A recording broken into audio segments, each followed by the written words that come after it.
Romans chapter 3, verses 29, 30, and 31. The Holy Word of God has this to say: Is He the God of the Jews only?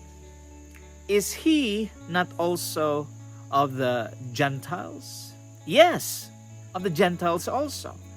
Seeing it is one God, which shall justify the circumcision by faith, and uncircumcision through faith.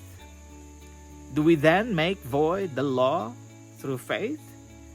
God, one God, forbid. Yea, we establish the law. Who is this one God? Jesus supplied us the answer.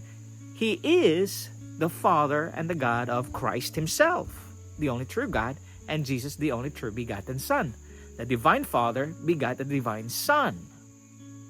So the Trinity doctrine, three co-equal, co-eternal persons, is not the God of the Jews, nor of the faithful Gentiles.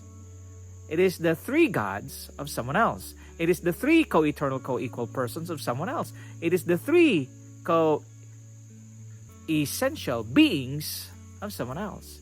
You see, friends, this nonsensical teaching Trinity is not from the Bible. It is the God of Rome. It's the God of Babylon. It's the God of those who did not acknowledge that there is only one God, our Father, and one Lord Jesus Christ, His Son. Therefore, reject the triune God. It is not the God of the Jews, nor the God of those who are converted Gentiles.